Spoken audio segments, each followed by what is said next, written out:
I did my SIP on environmental justice, but more specifically food justice, and I narrowed that in a little bit to the student farm movement in North America, and then talked about K sustainability in terms of food and more broadly, and some things like that we could maybe do to improve it. I'm also a part of the Just Food Collective, which is a student organization on campus through the Center for Civic Engagement, and I'm also a part of KCAN, or the Kalamazoo College Climate Action Network. I am also a sustainability intern and a compost intern for the school.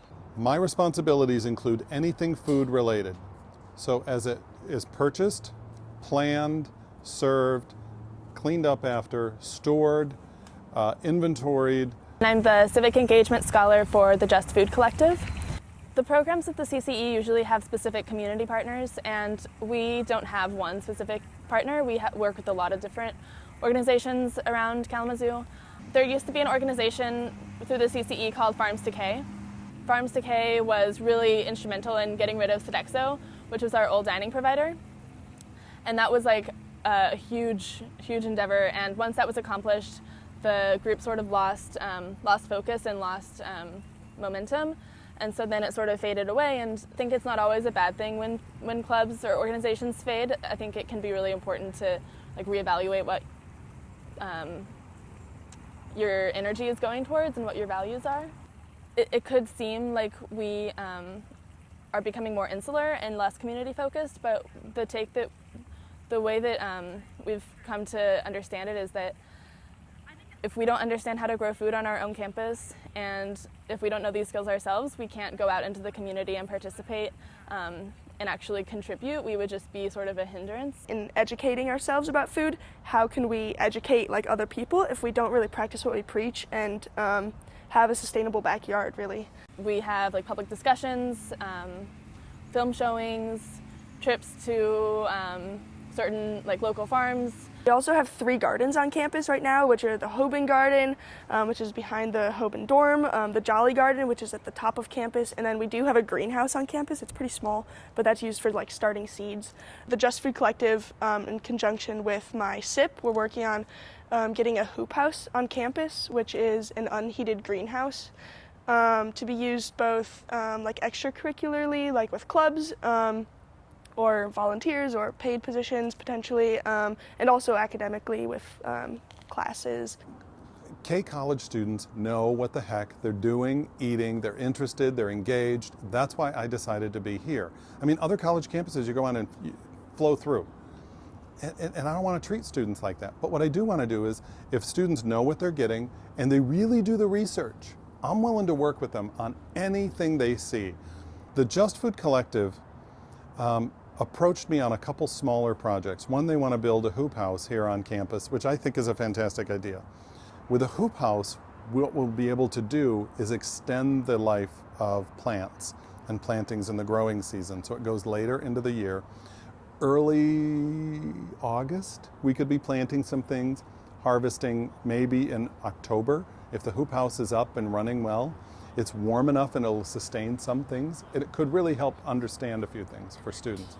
Earlier in the spring term, plant early, have it covered, and it's warming the earth while we're growing. And by June, people are really seeing what's happening. So that becomes a real option. So two terms of the year, we could have this thing pretty active. I don't know that a hoop house is ever going to produce a lot of food here on campus. This is really more of a learning laboratory.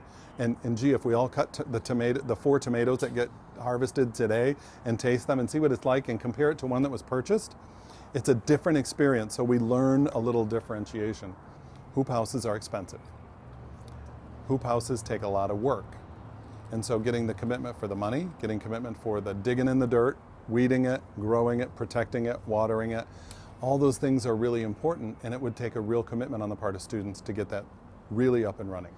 Food is a great outcome of growing food, but I think the real thing is just getting spaces on campus where people are thinking about how food is grown and how integral food is to life. Having a space on campus where everyone can see it and classes can participate in it, it really, I think, drives home, or lets us drive home food systems and helps us educate ourselves about food systems. If we don't have a very tangible way of like learning about food, how do we learn about it? So I think that bringing opportunities for food work, physical work on campus, and learning those practices is really important, academically and also like societally. Food justice includes everything from who grew your food and were they treated well to like who's serving your food in the cafeteria.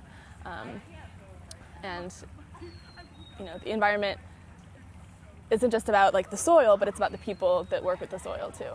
A lot of small liberal arts colleges have really embraced campus farming as something that's integral to education and what they see students in the colleges, what the college sees as necessary for students to graduate with an understanding of. Like, it's not just like a hobby for some people. I think a lot of liberal arts colleges see food as something that we should all know about as humans and citizens of the world. So I think we're lacking, but there's what's exciting about that is that there's really a lot of room for growth too, and hopefully we can be a part of that. It's still developing. Like, we have a lot of work that we could do if we want to on this campus, and just growing things and talking about things. And I think I'm saying growing a lot, but more than growing things on campus, like just having spaces to come together and talk about what food is and why it's important. We are first an institution of higher education, and second a liberal arts institution, which I think fits perfectly with the idea of praxis, which is integrating theory and practice, and with an important role of reflection. So how do the theories we're learning in this institution interact with the real world, and what are we doing like physically about them, or how are we engaging? The previous college president signed an agreement. It's called STARS. STARS is an overall facility management kind of plan, and how energy and sustainability is looked at on the college campus. STARS has a food and beverage component to it, and so we started researching, what does that mean? What does that mean for us? So the STARS certification calls for a 250-mile radius to call it local, which is pretty reasonable. So locally, we use a local roaster, Kalamazoo Coffee. Having a really local roaster for that means I can get it really fast if I need to. It's a guy down the street who's helping me with it. I can find out what his sourcing is a little easier than a company on the lake shore. I can, just drop in and check in on where they're getting stuff. The sushi guy, a little local restaurant, is doing this in a couple of spots where he's making sushi and selling it retail. The sushi itself is rolled, prepared here in town, and then brought over daily.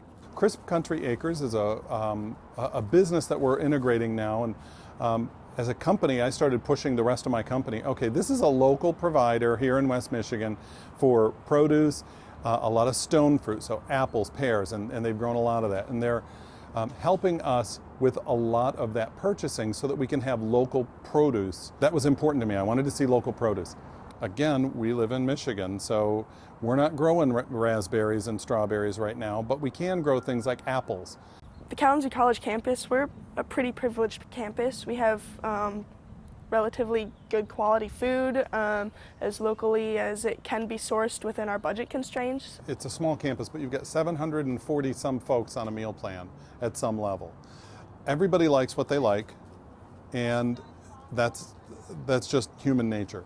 One of the most central pieces when thinking about food in any context is that we need food to survive. Also, I think community is really built around food, both historically and now. Important for everyone, whether it's a health-based focus, whether it's environmental focus, whether it's a social justice focus, whether it's just kind of an everyday thing that you do, you eat, and you don't really think about it. Everyone interacts with food on some level every day.